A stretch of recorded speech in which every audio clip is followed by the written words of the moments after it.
Alors, je vais commencer par présenter succinctement les parties prenantes de ce webinaire. Déjà, Axiom Académique, qui est une agence de soutien scolaire. Donc, je suis l'un des cofondateurs de cette agence. On a créé cette agence avec mon associé Mathieu en 2016. Bon, l'histoire est un peu plus compliquée, mais on va dire qu'officiellement en 2016. Et aujourd'hui, voilà, on est présent sur tous les continents et on recrute des professeurs un peu partout pour pouvoir fournir des services de soutien scolaire à droite et à gauche, enfin, des services de soutien scolaire à tous les élèves des lycées français, mais pas seulement, des écoles internationales aussi. Et donc pour ça, on s'appuie sur un réseau de responsables pédagogiques qui font un super travail sur le terrain pour rencontrer les profs, rencontrer les familles. Donc ça, c'est vraiment notre mission, c'est la mission d'Action Académique. Il se trouve que on est aussi très concerné par la vie des familles, de toutes ces familles qui vivent à l'étranger, qui sont pour la plupart expatriées, mais pas seulement. Il y a aussi beaucoup de familles qui sont des familles locales, des familles qui sont du pays, des familles binationales, et puis des familles aussi qui sont parfois qui n'ont aucun rapport avec la France, mais qui ont décidé d'inscrire leurs enfants au lycée français parce que ben, c'est un gage de qualité et une éducation qui est reconnue dans le monde. Et donc, comme notre mission ne s'arrête pas à simplement faire du soutien scolaire, on aime bien s'entourer de spécialistes, de personnes comme Mercedes, par exemple, pour parler de différents sujets. Comme aujourd'hui, on va parler donc des AESH, des accompagnants pour les enfants en situation de handicap, mais aussi des sujets comme, par exemple, l'orientation, l'aide à l'orientation pour les élèves qui rentrent en seconde et en première, et plein d'autres sujets, toujours en lien avec la scolarité avec l'école. Voilà.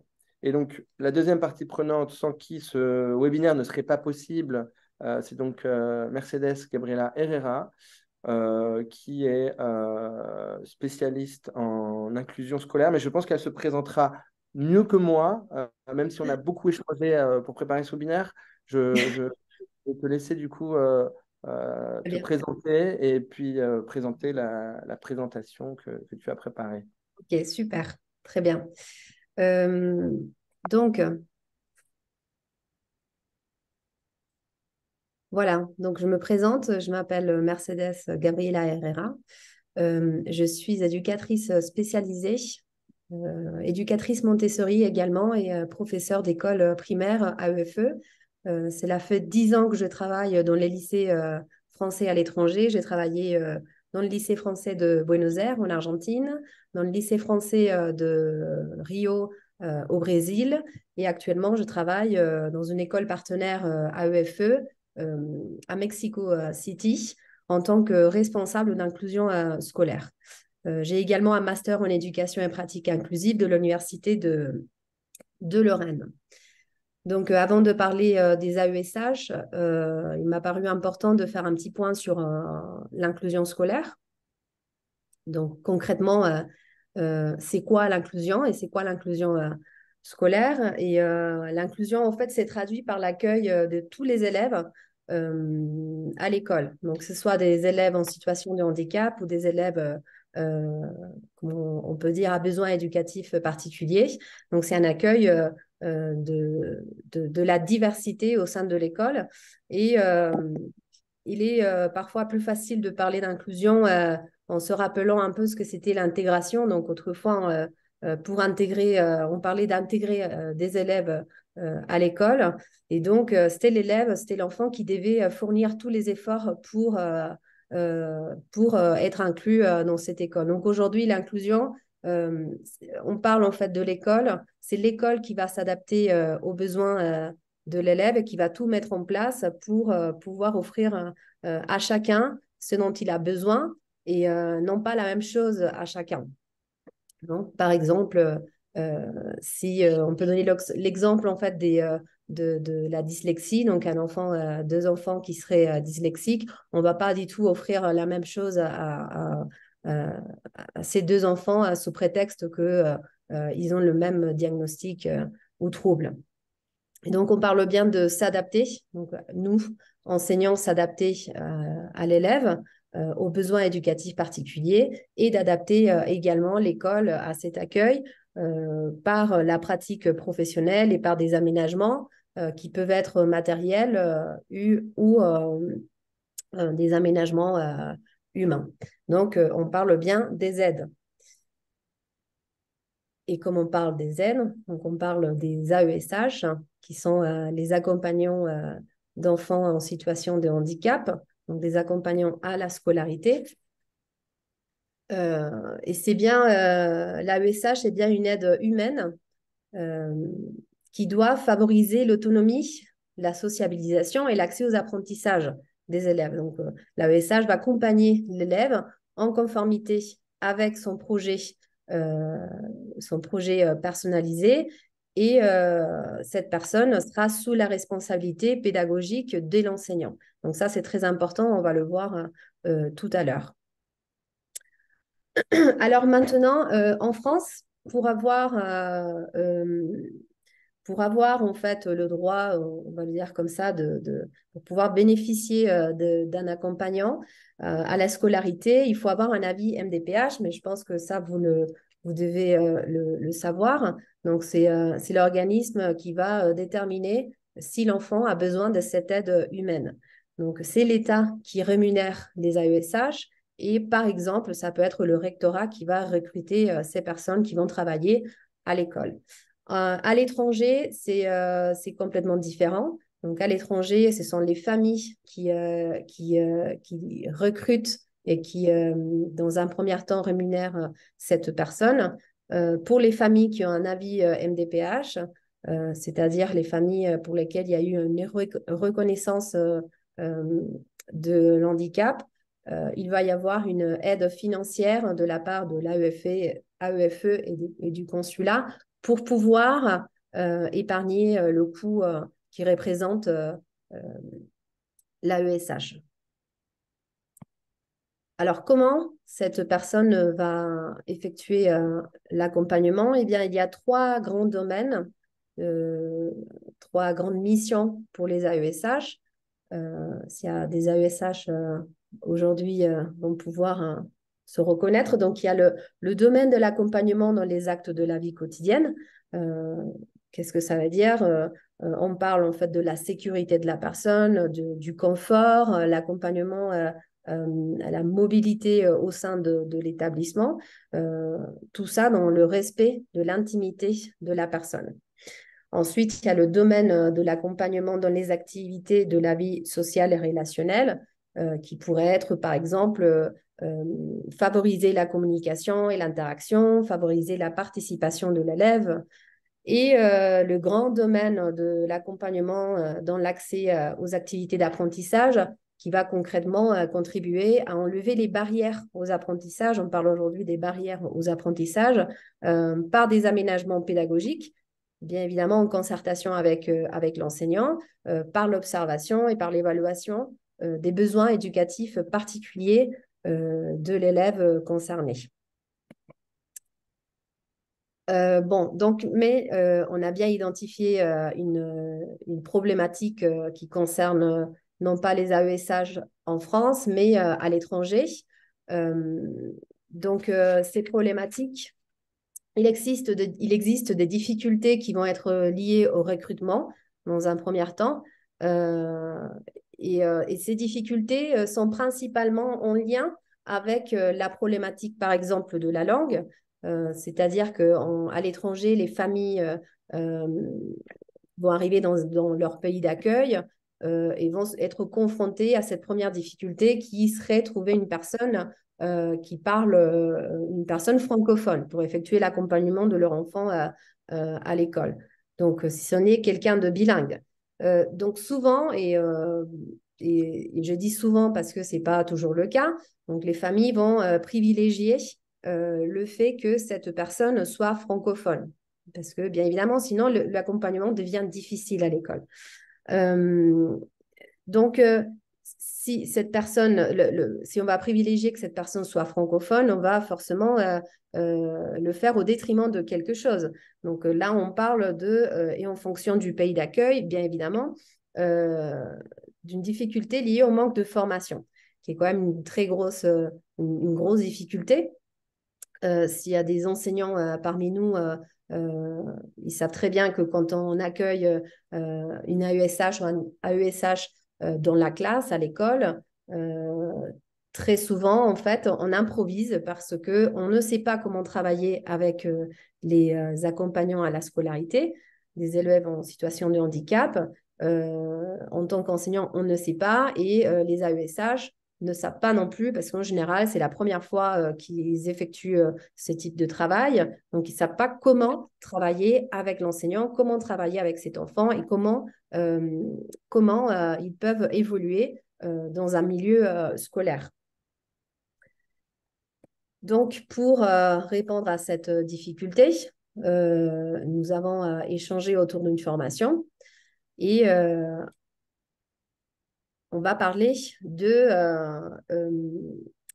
la qualité, en fait, de la qualité qui pourrait engendrer la formation. Donc, la qualité principalement sur l'accompagnement des enfants et des impacts positifs sur l'accompagnement des élèves en situation de handicap. Pourquoi? Tout simplement car quand on est compétent, quand on a les compétences nécessaires pour effectuer un métier d'accompagnement, et qu'on a des éléments et des outils en fait qui vont clarifier notre rôle et nos missions.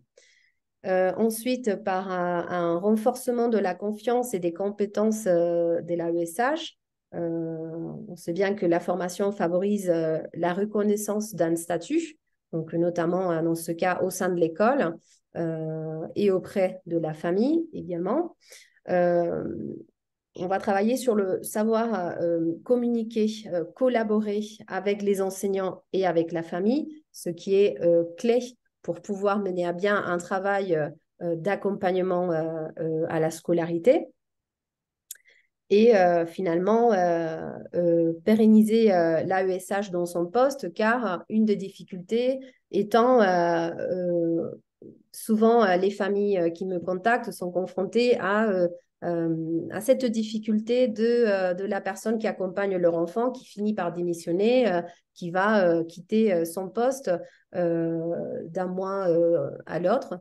Et on pense que cette difficulté est liée au manque de formation. Donc, quand on a une personne qui sait, qui connaît son rôle et ses missions, on pense qu'elle pourra plus facilement être bien.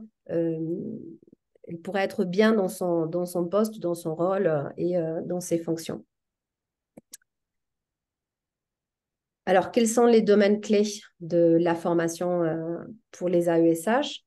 Donc, il y a 4 domaines très importants dans cette formation. Le premier, qui serait un module sur les connaissances générales autour de l'école et de l'AESH, car il est très important de connaître le système, dans ce cas, le système qui est très particulier des lycées français à l'étranger. Si on ne connaît pas notre environnement de travail, on peut avoir certaines difficultés à reconnaître les acteurs, les outils institutionnels, les outils professionnels. Un deuxième module sur les notions d'inclusion scolaire, de personnes en situation de handicap et de besoins éducatifs particuliers. Donc, ce module, concrètement, va travailler sur comment prendre en compte la singularité de chaque élève. Donc, travailler avec la diversité. Un module sur l'accompagnement et les actions pour répondre aux besoins éducatifs de l'enfant. Donc, c'est un module de travail qui est approfondi, on va dire, car il s'agit de reconnaître les besoins éducatifs particuliers pour mettre en place des actions qui vont être adaptées. On parlait tout à l'heure, on donnait l'exemple des enfants dyslexiques ou qui ont un trouble TDAH. Donc, on ne va pas du tout répondre de la même manière en fonction d'un trouble, d'un diagnostic ou autre. C'est vraiment les AESH ont des réponses, devraient avoir des réponses qui sont vraiment individualisées, tout comme les enseignants. Et un dernier module qui travaille sur la communication et la posture professionnelle, c'est-à-dire comment on va travailler avec les enseignants, comment on va travailler avec l'équipe éducative en général, et comment on va communiquer avec les familles, ce qui est très, très important, car souvent, ça peut provoquer certaines difficultés dans la relation de la famille avec l'école. Donc, ce sont 4 domaines de formation qui nous ont paru très, très importants pour pouvoir mener à bien le métier d'accompagnant à la scolarité des élèves en situation de handicap. Et hop, voilà. Donc, pour finir, juste vous donner quelques informations concernant les modalités de la formation. Donc, c'est bien une formation à distance avec des cours en synchrone sur un mois. Donc, il y a 4 modules de formation qui vont être repartis sur un mois à hauteur d'un module par semaine. Et donc, chaque module comprend un cours en synchrone. Si vous avez déjà fait des formations online, un cours en synchrone, c'est on se connecte comme on peut être connecté maintenant et on assiste en live à un cours. Euh, Ensuite, il y a des cours en asynchrone sous forme de fiches ressources, un quiz en mode d'évaluation, un canal qui reste ouvert tout le long de la formation de questions-réponses parce que c'est une formation, on travaille sur certaines notions qui peuvent nous interroger. Donc, il y a bien quelqu'un en fait derrière qui peut répondre en fait à toutes ces questions et une séance en synchrone à la fin de la semaine pour partager des expériences et faire des allers-retours entre la théorie, c'est-à-dire les cours qu'on a eu en synchrone en début de semaine et la pratique, c'est-à-dire les situations qu'on ait pu rencontrer durant la semaine de formation. Et enfin, un suivi durant les 2 mois suivant la fin de la formation, aussi bien pour la personne en poste, donc la personne, l'AESH qui souhaite se former, que pour la famille qui aurait pu engager la formation pour cette personne qui accompagne leur enfant à la scolarité. Voilà, donc un grand merci à vous pour votre collaboration, votre attention. Et puis maintenant, je laisse la parole à Constantin pour Alors, je continuer. pense merci beaucoup pour cette présentation. C'était très intéressant. J'ai moi-même appris beaucoup de choses, étant donné que je ne suis pas du tout expert en la question. Alors, j'aimerais plutôt laisser la parole à nos spectateurs, téléspectateurs. Est-ce que vous avez des questions? Est-ce que vous voulez les poser plutôt sur le chat parce que vous êtes un peu timide et que vous ne voulez pas trop prendre la parole en public? Ou est-ce que, au contraire, vous voulez connecter votre micro et dans ce cas-là, vous pouvez directement poser une question à Mercedes? Euh, voilà. Est-ce que, ou peut-être que la présentation était tellement parfaite que finalement, il n'y a pas de questions et tout est clair, ce qui est aussi possible, hein. Euh, donc, n'hésitez pas à connecter votre micro si vous souhaitez interagir avec nous. Euh, Oui, bonjour. bonjour. Bonjour. Oui, Bonjour. Bonjour. on vous entend. Euh, Bonjour. Oui, je me présente, je m'appelle Siam.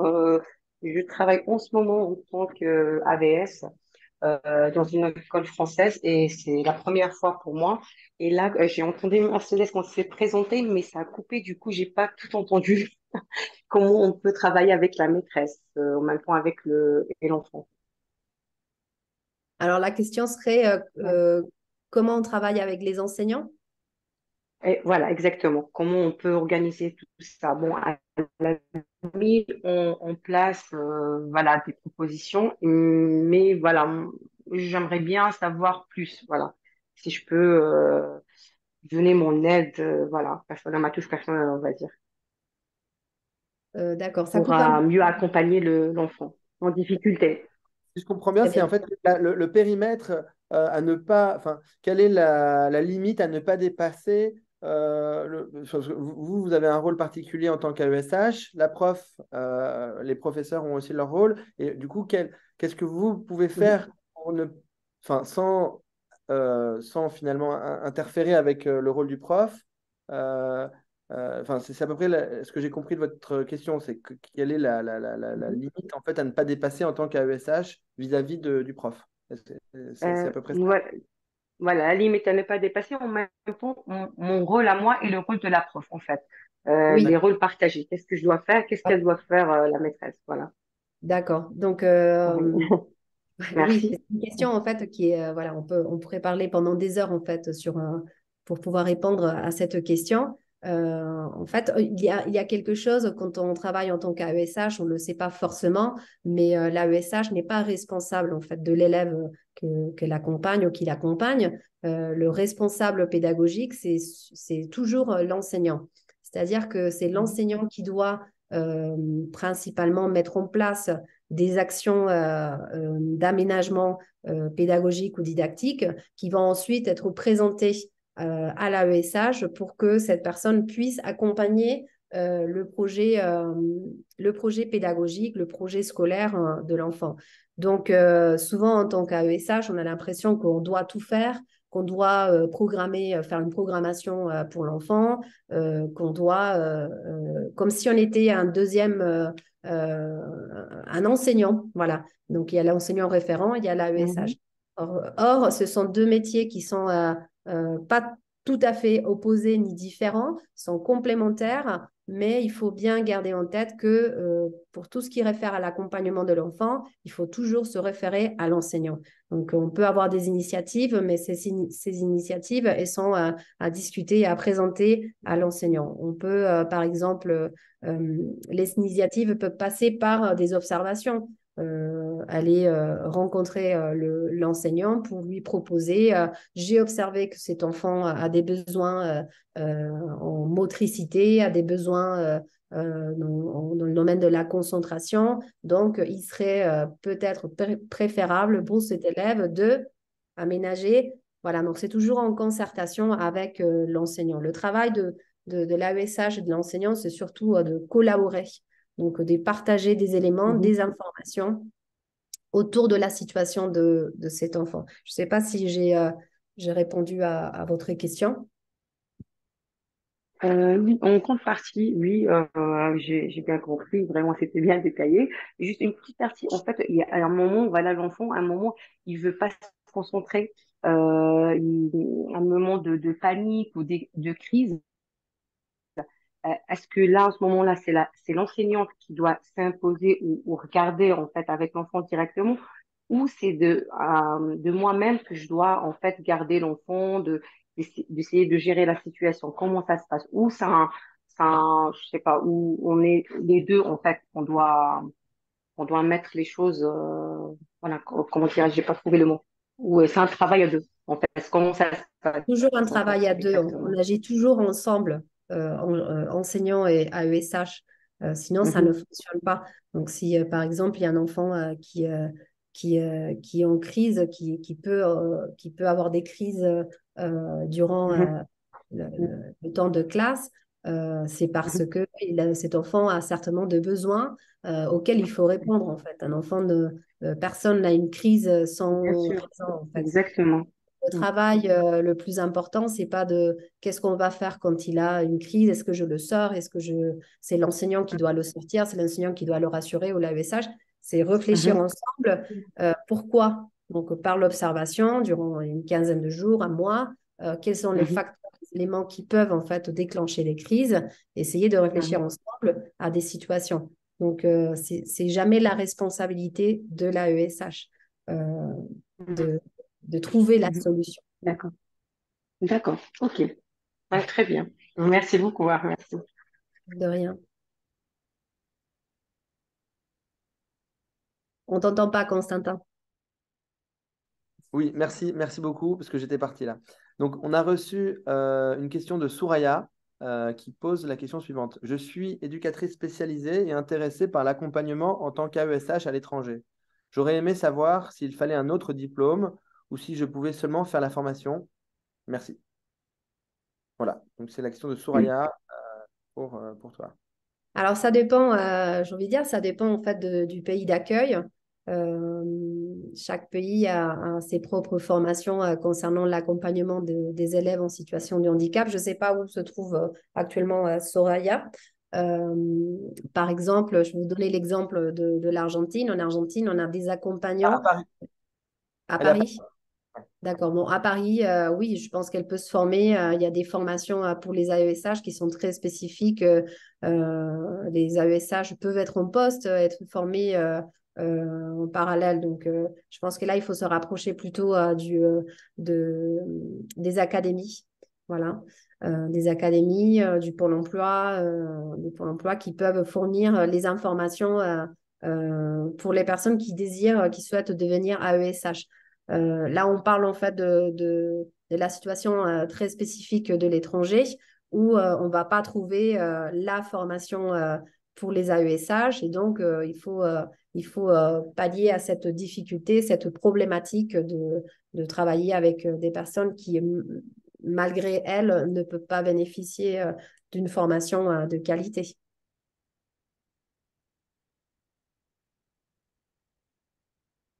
Alors, il y a d'autres commentaires qui tombent. Est-ce que tu connais Canopé École Inclusive? C'est Swad Ayoaz qui parle de Canopé École Inclusive pour les formations. Voilà, et puis, alors Marion qui nous dit merci pour votre témoignage sur la complémentaire. Il n'y a pas d'autres questions. Juste, je vais lire le commentaire de Marion. Merci pour votre témoignage sur la complémentarité entre l'enseignant et l'AESH. C'est effectivement difficile de trouver le juste milieu en tant qu'AESH pour ne pas trop interférer avec l'enseignante tout en accompagnement de très près l'enfant. Donc effectivement, ça doit être un peu pas évident parfois d'être en classe avec l'élève et de ne pas savoir finalement quand interagir. Et c'est pour ça que la formation, je pense, peut être intéressante pour les personnes qui sont AESH ou qui veulent le devenir, parce que je pense que Mercedes, justement, répond à ces questions et donne des réponses et des tips, des choses actionnables. Voilà, qui, à mon avis, pourront aider les futurs et les actuels AESH dans leur travail. Oui, tout à fait. En fait, c'est comme voilà, pour mener à bien un métier, en fait, si on a la chance, en fait, on fait des études et on peut se former pour travailler dans un domaine. D'autres personnes peuvent également suivre la voie de la professionnalisation, de validation des acquis. Mais à un moment, il faut passer par un processus de formation pour pouvoir acquérir des compétences qui vont être nécessaires pour mener à bien un métier, pour pouvoir justement répondre à des questions qu'on se pose, comme la difficulté de travailler avec des enseignants. Il faut connaître le rôle des enseignants, les missions en fait et les rôles de chacun, comme pouvoir reconnaître les besoins éducatifs particuliers des élèves, au-delà des pathologies, de symptômes, des troubles. Donc, ce sont de domaines de formation qui sont très importants et à mon avis, en fait, essentiels pour pouvoir mener à bien ce travail d'accompagnant. Voilà, donc ça, c'est de mon expérience professionnelle. J'ai beaucoup travaillé avec des AESH qui avaient eu la chance d'être formés et d'autres, et la plupart d'entre eux, non. Et je connais très bien la difficulté des deux, on va dire, de deux côtés, du côté de l'AESH, du côté de l'enseignant, donc de l'école, et surtout, en fait, les difficultés et, que ça va représenter pour les familles qui sont à l'étranger, qui, en fin de compte, subissent euh, cette problématique de recrutement, des personnes qui vont peut-être démissionner. Voilà, certaines ne trouvent pas du tout. Ici au Mexique, par exemple, il n'y a pas. En fait, c'est vraiment le parcours du combattant de pouvoir trouver une personne déjà qui soit francophone. En deuxième lieu, qu'elle ait une formation quelconque en éducation et ensuite faire en sorte que cette personne reste durant l'année scolaire pour accompagner cet enfant. C'est vraiment une problématique sur laquelle je travaille activement pour pouvoir répondre principalement aux familles et aux enfants. Alors, j'ai une question. Est-ce que parmi les spectateurs, il y a des personnes qui vivent aux Émirats Arabes Unis?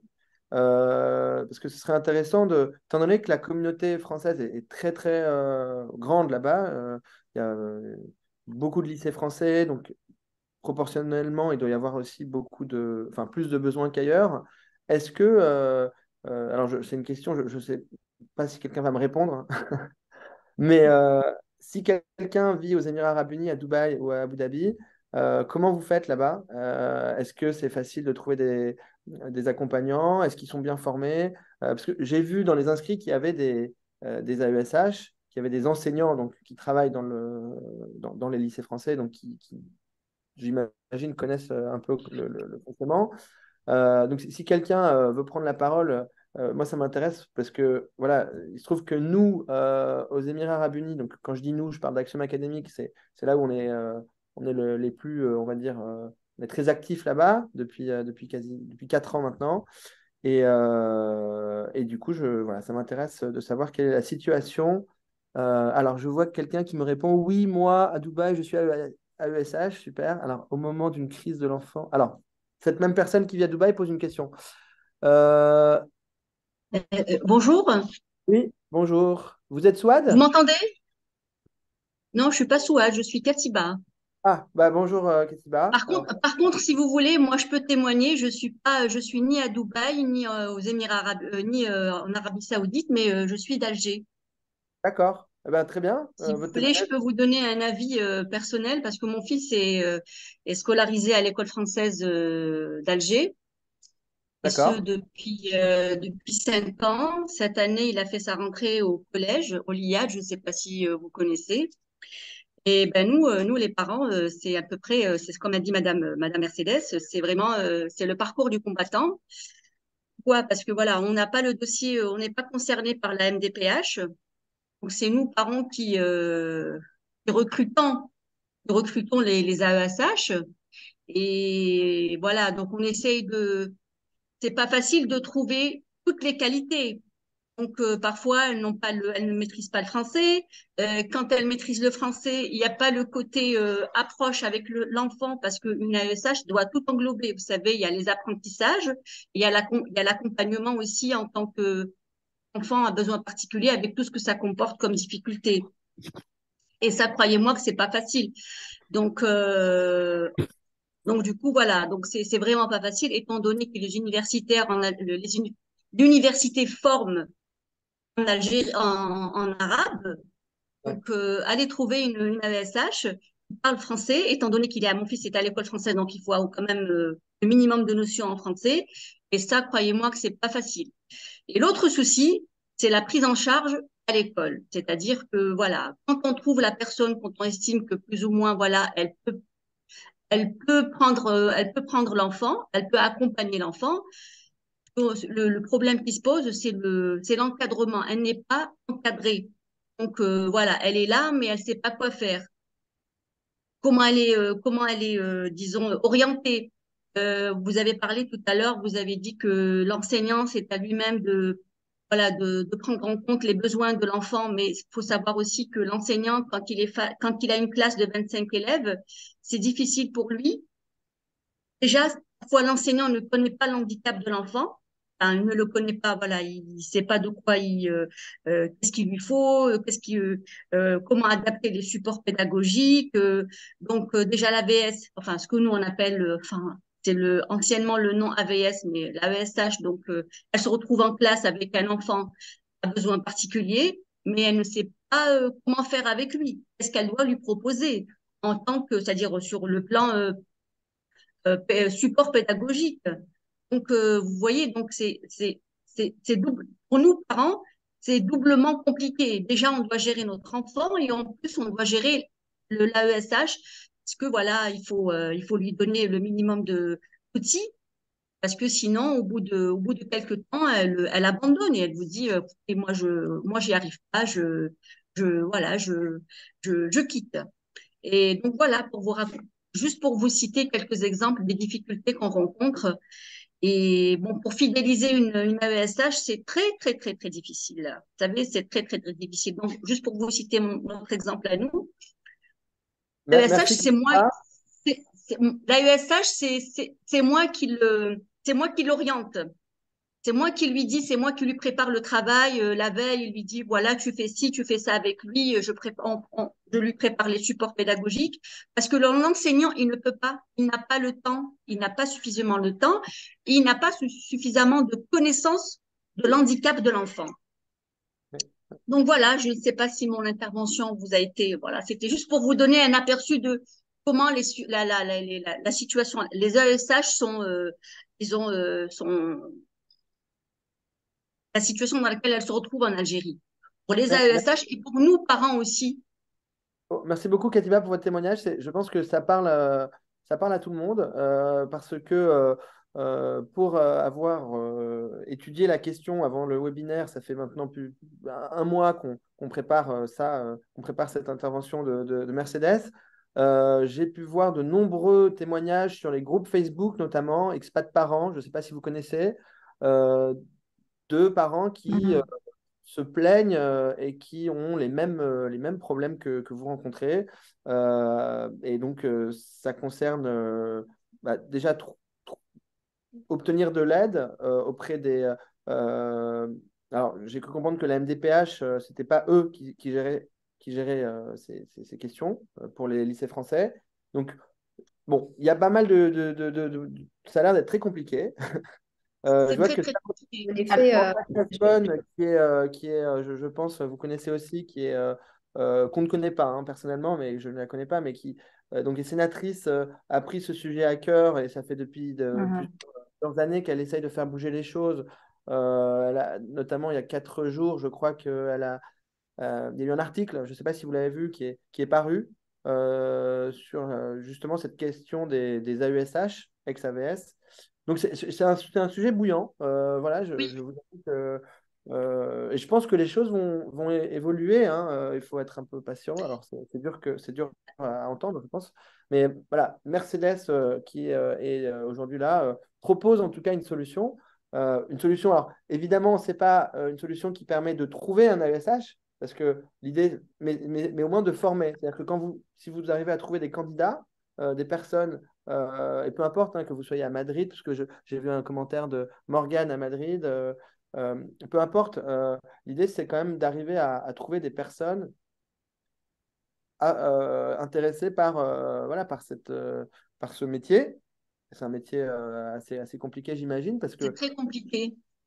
C'est on ça, enseigne. c'est que l'AESH, si vous permettez, je rajoute juste un petit élément, c'est que on oublie que quand on accompagne un enfant à un besoin particulier, donc il y a la partie acquisition, il y a la partie scolaire où on est là à côté de l'enfant pour l'aider dans les apprentissages, mais il y a aussi, il faut prendre en compte aussi comment vous dire, le comportement. Les traits inhérents à l'handicap de l'enfant. Donc voilà, parfois il n'a pas envie, parfois il fait des crises, et c'est à ces problèmes-là que les AESH ne sont pas formés. Elles sont démunies.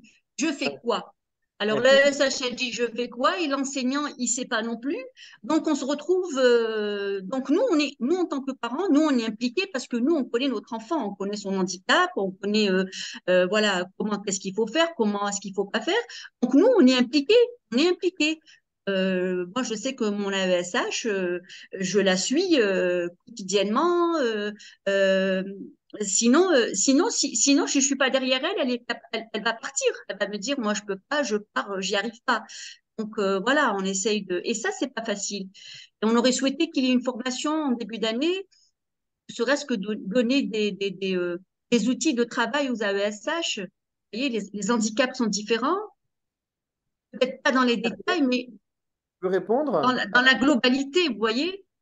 Ouais. Oui, moi j'ai envie de dire en fait, votre récit en fait me touche parce que je le retrouve en fait partout où je travaille, que ce soit en Argentine, au Brésil, au Mexique, c'est toujours, je retrouve les mêmes situations. Donc il y a deux éléments qui sont très importants. On va parler en fait en effet de la formation des enseignants et on va parler de la formation des AESH. Donc, comme vous l'avez dit, les enseignants, quand on s'est formé en fait à l'époque, on n'avait pas une formation spécifique à l'inclusion scolaire.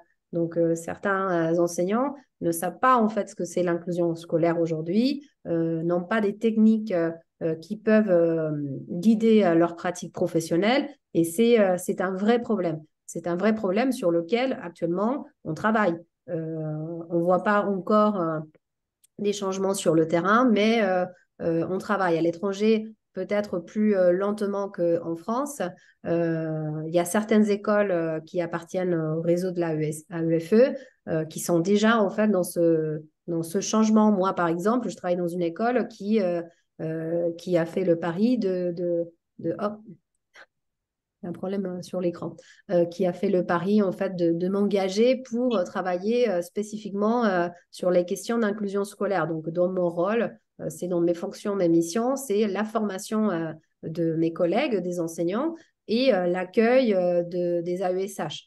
Voilà. Donc, c'est pas dans mes fonctions de former les AESH. Je le fais parce que je sais qu'il y a une grosse problématique autour de cette question et que si on ne le fait pas, on n'avancera pas. Donc, je reconnais tout à fait en fait cette problématique dont vous parlez. On a l'impression que personne ne sait quoi faire et ce problème va toujours en fait retomber sur les familles. C'est-à-dire que ce sont les familles qui vont recruter, qui vont embaucher la personne et qui vont la former, qui vont lui dire, comme C'est vous ça, le dites, c'est ce que demain, j'ai voici fait. l'emploi du temps de mon enfant, voici comment tu peux trouver des solutions Exact. si jamais en fait il est en état de crise, ou si jamais en fait il décroche ou autre. Donc voilà, c'est pour ça qu'il faut avancer sur cette question de formation, pas que, il faut avancer sur d'autres questions en parallèle, sur la formation des enseignants, sur mettre en place des stratégies, des plans d'action pour mener à bien le, ce projet en fait d'école inclusive. Donc, il y a plusieurs éléments sur lesquels il faut travailler. Voilà. Aujourd'hui, on parle des AESH parce que c'est une aide concrète pour les familles qui ont la double peine en fait de se trouver à l'étranger et de ne pas bénéficier de l'aide d'État et voilà, de vraiment avoir à la charge la scolarité de leur enfant. Donc, ce n'est pas une situation qu'on devrait normaliser. Ce n'est pas normal. C'est l'école, ce sont les enseignants qui devraient fournir les réponses, en tout cas pédagogiques et didactiques, pour pouvoir mener à bien en fait ce projet d'inclusion. Donc voilà, nos réponses aujourd'hui concrètes à notre échelle et notre niveau, c'est voilà, la formation des personnes effectuant l'accompagnement des élèves en situation de handicap. Bien sûr, en fait, je travaille également sur des projets de formation d'enseignants, mais bon, on ne parle pas. Voilà, le webinaire d'aujourd'hui concerne exclusivement les AESH et les familles. Mais voilà, votre intervention me touche énormément parce que c'est vraiment c'est le même discours que je retrouve partout en fait. Mercedes, j'aimerais lire un témoignage de Morgane qui vit à Madrid. C'est aussi des mamans de l'établissement qui sont aussi AESH, donc sans formation. Mhm. Et nous avons Et des oui, problèmes de formation car certains enfants relevant du spectre de l'autisme ne peuvent pas être accompagnés sans formation. L'un des problèmes, c'est que le temps de formation se fait sur le temps d'accompagnement. Voilà. Ensuite, il y a Soraya qui pose Alors, question, est-ce que les AESH ont un... Il y a, parce qu'il y a pas mal de choses, en fait, il s'est passé pas mal de choses dans le chat. Alors, j'essaie de rattraper un peu, et puis si Mercedes, tu veux, tu réponds à ce qui t'inspire, d'accord? D'accord. Alors, une autre question de Souraya, est-ce que les AESH ont un coordinateur ou chef vers qui se trouver? Donc, visiblement, à Mexico, oui, c'est toi. Mais ça doit pas être... Référents, en fait, oui, en effet. Certains établissements ont des référents inclusion ou de responsables de l'inclusion scolaire et les AESH, en première ligne, en fait, ils doivent se tourner vers l'enseignant qui reste le responsable pédagogique de l'enfant. Et nous, en fait, nous sommes des personnes ressources pour pouvoir accompagner ces personnes à travailler sur leur mission et leur rôle. Donc oui, s'il y a un référent inclusion dans l'établissement, il faut absolument le contacter. Alors, une dernière question, et puis après, il va falloir libérer Mercedes parce que, eh ben, on est mardi, et que ben, le mardi, c'est un jour travaillé. Ma journée commence. La journée va commencer à Mexico pendant que nous, on va finir la nôtre. Enfin, ça dépend de où vous vivez. Alors, juste Marion qui demande, oui, les infos m'intéressent aussi. Cette formation avec Axiom s'attache-t-elle aussi concrètement aux AESH spécialisés sur l'autisme, donc travaillant auprès d'enfants autistes en primaire? Égal, trouver des pistes et outils pour pallier aux absences ou manque de concentration de l'enfant afin d'optimiser le temps de travail avec l'enfant. Voilà. Est-ce que ta formation, du coup, parle et prend en compte cette spécialité, enfin, est-ce qu'elle, dans le Alors, cas elle de... prend en compte les besoins éducatifs de chaque élève. Donc, justement, en fait, je préfère parler de besoins éducatifs particuliers plutôt que de syndrome, de diagnostic ou de troubles, car comme et par mon expérience, je sais qu'en fait, il n'existe pas des réponses identiques pour les élèves. Donc, on peut avoir dans la classe deux, trois élèves qui ont des traits autistiques et on ne va pas répondre de la même façon en fait à ces élèves. Donc, je ne pourrais pas dire que je vous donne des tips pour accompagner des élèves autistes parce que ça serait voilà, ça serait pas correct en fait. Euh, Parce qu'un enseignant ne devrait pas travailler comme ça non plus. En fait, il s'agit d'analyser la situation, de pouvoir comprendre les besoins éducatifs particuliers de l'élève qu'on accompagne et de trouver ensemble des réponses qui vont aider en fait à adapter nos actions, que ce soit des actions pédagogiques ou des actions d'adaptation matérielle ou didactique, pédagogique également. Après, bien évidemment, en fait, que certaines pathologies, certains troubles ou diagnostics partagent ont des traits communs. Maintenant, chaque élève et chaque enfant le vit d'une façon différente au milieu scolaire. Donc, je pense que c'est très important de penser, de penser l'inclusion scolaire au travers ce regard de besoins éducatifs particuliers, voilà, qui veut qu'on puisse singulariser l'accompagnement. Ok, merci. Est-ce que tu as encore un peu de temps ou non, là, il faut y aller là?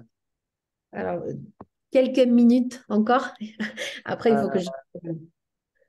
Alors, Isabelle, qui, je crois, vit aux Émirats Arabes Unis, j'ai vu tout à l'heure, vous proposez une formation particulière avec Axiom. Quelles sont les modalités, temps, durée, coût? Donc là, c'est plus concret. En gros, comment ça se passe?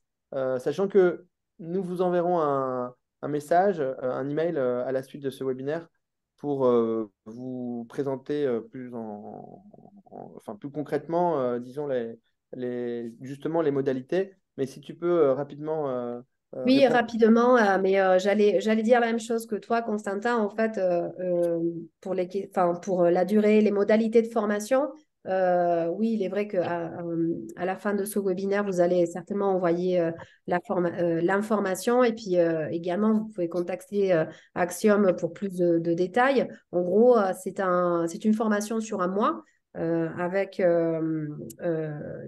Donc, on parle de 4 modules de formation qui vont être repartis sur un mois.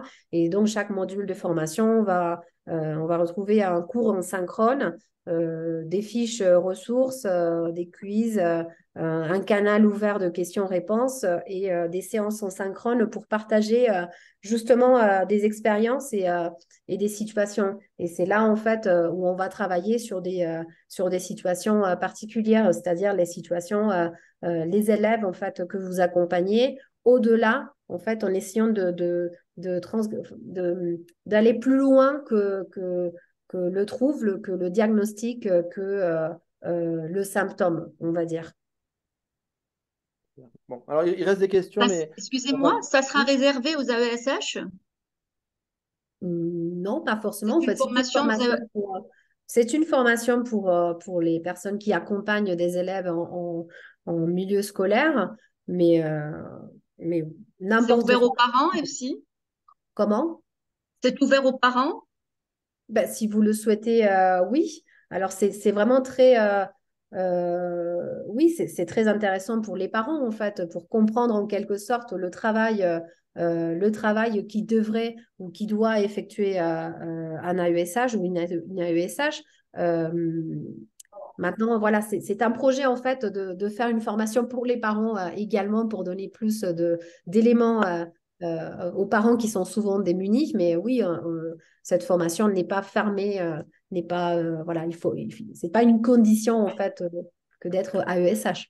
Alors, pour finir, est-ce que ça s'adresse aussi aux profs, aux professeurs qui voudraient, aux enseignants qui voudraient se former aussi pour comprendre le métier de AESH et justement mieux travailler avec des AESH? Est-ce que si je suis enseignant, je peux suivre cette formation? Alors oui, complètement. C'est vraiment une formation qui est très très riche en fait, qui donne beaucoup d'éléments pour pouvoir et savoir comment on peut travailler avec les AESH et comment on peut travailler avec les enseignants. Donc je dirais que d'un côté ou de l'autre, en fait, c'est vraiment très très intéressant. Moi d'ailleurs, c'est une formation en fait que les fiches ressources en fait me servent énormément dans mon quotidien, dans mon travail et que je partage avec grand plaisir avec mes collègues enseignants de l'école. Donc oui, en effet, c'est intéressant car si on comprend comment travaille l'AESH et quel est notre rôle en tant qu'enseignant, ben, on va contribuer forcément au, au bien-être de cet élève et de son accompagnement. Dernière question, quand commence cette formation? Marion demande. Et puis on arrête là, vraiment. Stop, stop. Donc, la formation commence. Alors, on peut commencer de manière, enfin, c'est par initiative personnelle, c'est-à-dire que la formation, elle peut commencer, si une personne est intéressée, elle peut commencer quand elle le souhaite. Maintenant, si on préfère faire une formation en groupe, que ce soit 3 à 5 personnes maximum, j'ai envie de dire, on va définir les dates de début avec Action. Car justement, on attendait de pouvoir réaliser ce webinaire pour également définir nos dates de début de formation. Mais pour commencer très très prochainement, tout est prêt. On travaille avec une plateforme de, de, de formation justement à distance. Donc voilà, ça peut commencer très Cette très prochainement. formation peut être faite de façon individuelle, mais aussi en groupe. Donc, si vous connaissez des personnes qui intéressées et pas forcément qui vivent dans votre pays, ça peut être des personnes qui vivent ailleurs, hein, eh ben, on peut faire des groupes. Et ça, je pense que c'est aussi plus intéressant pour vous parce que dans ce cas-là, bah, ça permet de faire une formation. Excusez-moi, Oui, est-ce que je peux poser une question? bah, en fait, Est-ce que les chefs, Mercedes, rapidement, est-ce que les chefs des établissements dans le cadre du réseau AEFE seront informés de cette formation? Ce qui serait utile, c'est qu'ils la diffusent autour d'eux au niveau des enseignants, parce que je pense que c'est une formation qui serait très utile aux enseignants qui accueillent des enfants à besoins particuliers dans leur classe et qui ne savent pas comment faire. Alors, Parce que nous, on peut toucher le grand public, c'est-à-dire, moi, je peux en parler autour de moi, mais ça serait bien que, par exemple, les enseignants qui sont à l'école française, est-ce qu'éventuellement, ils pourraient être informés de cette formation? ils sont au courant, ils sont Ils tout sont au à fait au courant? courant, ils connaissent très bien Axiom, hein, parce que nous, ça fait 7 ans qu'on est là, qu'on existe. Je peux vous garantir que tous les chefs d'établissement connaissent et savent très bien ce qu'on fait. Très bien. C'est très compliqué. Mais non, mais alors, la suite de la réponse est moins réjouissante. C'est très compliqué de travailler avec eux parce que nous, donc, on est une entreprise privée, une agence privée, et qu'ils ne désirent pas du tout s'associer avec des entreprises comme la nôtre. Donc là, ce qu'on fait, c'est qu'on marche un tout petit peu sur leur plate-bande. Mais bon, D'accord. comme ça bouge pas beaucoup de leur côté, et que nous, finalement, on est contacté par des parents qui nous demandent, finalement, est-ce que vous n'avez pas des solutions? Voilà, on a rencontré Mercedes et puis on s'est dit, ben, on va avancer ensemble, on va essayer de faire bouger les lignes. Alors, ils nous connaissent très bien. L'AEFE aussi, ils nous connaissent parce que on va peut-être, je dis bien peut-être, participer à des réunions avec eux prochainement, mais bon, rien n'est fait. Mais ils nous voient quand même, enfin, on sera Des jamais. œils. Oui, je pense pas qu'on serait très copains. Enfin, on peut Non, s'entendre. pour résumer, en fait, pour résumer, on espère fortement que voilà, moi, je travaille en fait dans un établissement partenaire AEFE et je connais, cela fait 10 ans que je travaille avec eux. On espère fortement en fait contribuer à faire évoluer les choses conjointement. Ce serait en fait En l'idéal. cours. C'est en Maintenant, cours. voilà. Maintenant, en attendant, il nous a paru très important et urgent de pouvoir accompagner les personnes qui sont vraiment dans des situations très, très difficiles, comme ce serait votre cas, euh, et, euh, et pouvoir en fait commencer à répondre à des besoins qui existent et qu'on peut plus, on peut plus regarder ailleurs. Donc, en fait, nous, notre but, c'est pour ça qu'on a créé ce partenariat, c'est de avancer, voilà, avancer au même rythme ou peut-être pas en fait que la UFE pour pouvoir en fait vous donner vous fournir une aide Ah oui, concrète à un parce que problème qui existe et qui continue moi, je vois d'exister. les enseignants, excusez. Moi, je vois les enseignants, mon fils, bah, ils sont incapables, ils se posent la question, comment est-ce qu'ils vont faire avec mon fils? Vous Hmm. imaginez? Est-ce que c'est moi qui vais les former? Je peux pas former tous les enseignants. Il a fait sa rentrée au collège, donc il y a plusieurs intervenants et ils sont tous démunis. Comment je vais faire? Comment on va faire? Comment on va faire? Déjà que l'AVS, enfin l'AESH ne sait, elle tâtonne un petit peu et les enseignants, ils s'appuient sur elle alors qu'elle-même, elle n'a pas de bagage assez solide. Vous Alors, imaginez la confusion? Et c'est quelque chose de, comment vous dire? Enfin, je trouve pas de mots. Non, je, mais je- je vous comprends tout à fait et c'est voilà, c'est une vraie souffrance pour les familles. Moi, je mesure bien en fait voilà, cette souffrance et c'est bien pour ça que j'ai travaillé pendant de longues mois en fait sur cette question. Et voilà, moi, je fais de mon possible euh, pour, euh, pour vous accompagner en fait dans cette difficile tâche qui est avoir un enfant qui a des difficultés ou qui a des besoins éducatifs particuliers et se sentir seul et démuni. Donc, nous, on apporte en fait notre pierre pour pouvoir vous accompagner, vous aider. On essaye en fait de répondre à plein de difficultés. On va essayer d'avancer au fur et à mesure, petit à petit. Euh, Vous avez en fait mon mail si vous souhaitez voilà, je peux vous accompagner en fait sur des questions qui concernent vos enfants en tant que famille, parents, si vous êtes démunis. Vraiment, n'hésitez pas à me contacter. Je suis vraiment très connectée avec les familles. J'ai beaucoup d'empathie en fait pour des familles qui sont en souffrance. Voilà, n'hésitez vraiment pas en fait à me contacter. Je vais essayer de répondre à vos questions ou de vous accompagner, de vous aider comme je le peux. Et puis n'hésitez pas à contacter Axiom, qui est quand même une entreprise qui, voilà, qui travaille également pour soutenir des familles dans l'accompagnement scolaire de leurs enfants. Donc voilà, on est là pour vous aider. Voilà, c'est vraiment notre objectif, c'est de soutenir des familles, oui. soutenir les personnes qui désirent, qui souhaitent accompagner des élèves. Euh, Donc voilà, on est là. Je dois vraiment y aller parce que justement, je dois On va te libérer, prendre Mercedes. mes fonctions de responsable d'inclusion scolaire. Il est 7 heures du matin à Mexico. Je vous remercie pour Merci. votre présence Merci. aujourd'hui. Je vous souhaite plein de courage dans ce long parcours en fait Oui. à l'étranger.